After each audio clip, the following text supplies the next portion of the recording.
One morning, just before visiting hours, Tennessee Tuxedo and his friend Chumley left the zoo in their customary casual fashion.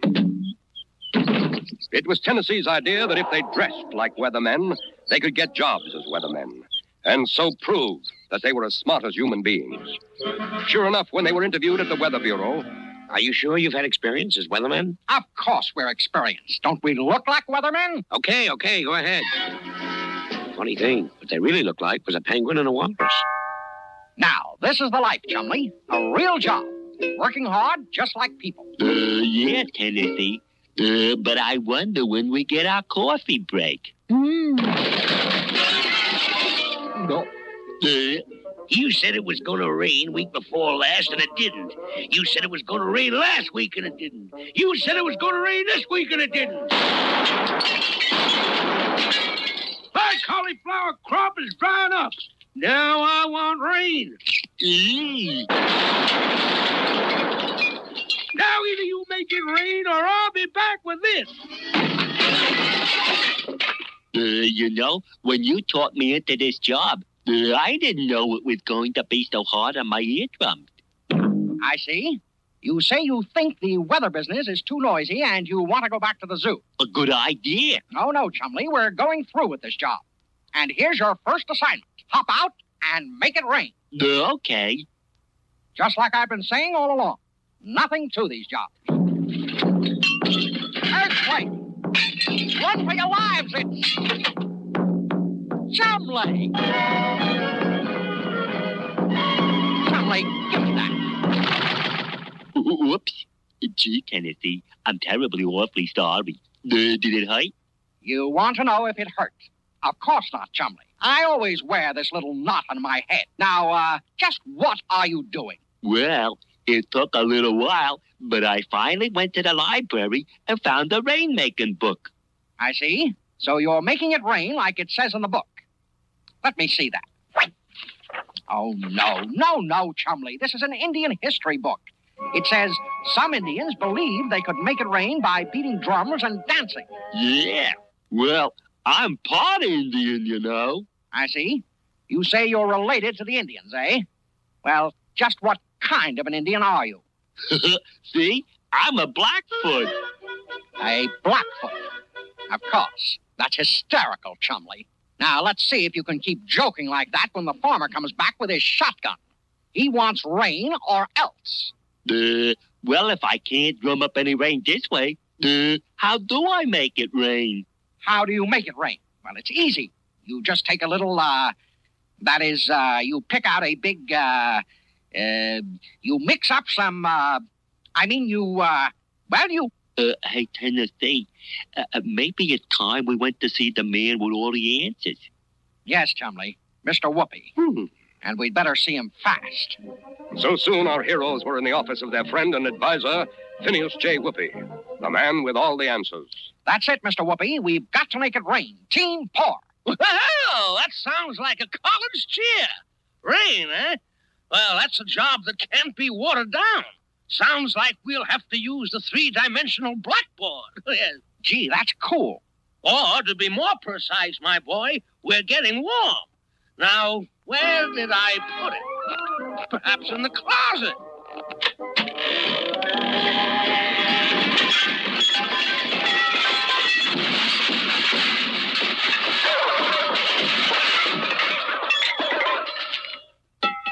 Ah, yes.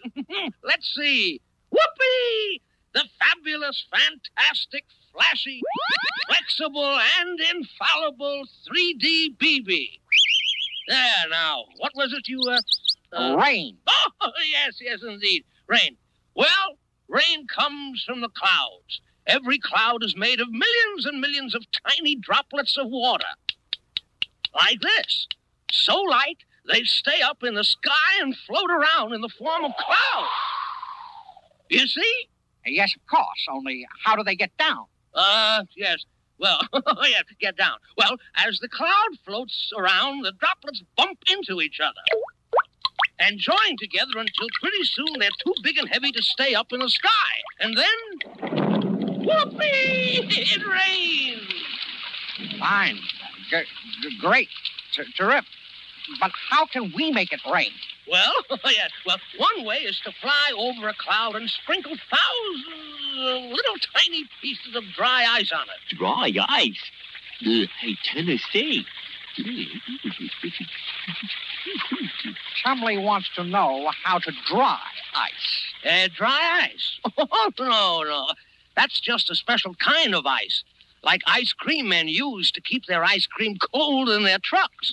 When you sprinkle it on the clouds, it's called seeding, because each little seed of ice helps make the droplets grow bigger.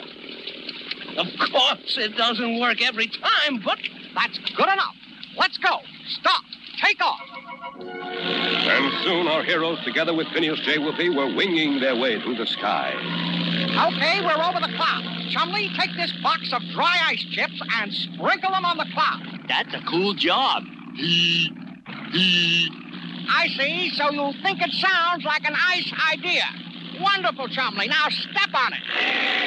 No, Chumley, no. Don't step on the cloud, you clod.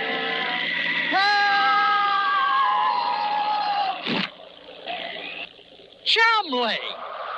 Gee, what a big first step. What happened? What happened? You tried to walk on a cloud. That's what happened. You can't do that. Not you, Chumley, a walrus. Perhaps I got a little too enthusiastic. I know you got carried away. But in spite of everything, I carried out my mission. You did drop the ice on the cloud. That's great, Chumley, great. Maybe it will rain. We did it. We made it rain, rain, rain. And look, we're coming down right at the weather office. My friend, we'll be heroes. Perhaps so. But would you kindly inform me what that noise is? That noise? That, Chumley, is our public, followers, autograph hunters. There they are. They're the ones who made it rain. Ruined my new hairdo. Ruined my fishing. Ruined my golf game. It sounds to me like they want our scalps more than our signatures. You say they don't sound like autograph hunters. More like headhunters. Very funny, Chumley. Look at that. The big one. He looks just like a walrus. And the other one. Good grief, he's a penguin. They're not supposed to be weathermen. Let's run them out of town. Uh-oh. I wonder what we ought to do now. Let's do it. You're right, Chumley. Let's get back to the zoo. Go, run, fly. Well, we failed again. Messed up. Goof. We did not goof entirely. Do not overlook the fact that we have learned something. You say we learned something. What? I have wrote a poem. Rain, rain, go away. That is what some people say. Other people want it teeming. When it is not, they really are screaming. But one thing we have learned that's true. The weather business isn't easy if you are a penguin or a walrus. And be it ever so humdrum, there's no place like home. You know, Chumley, sometimes you're just too deep.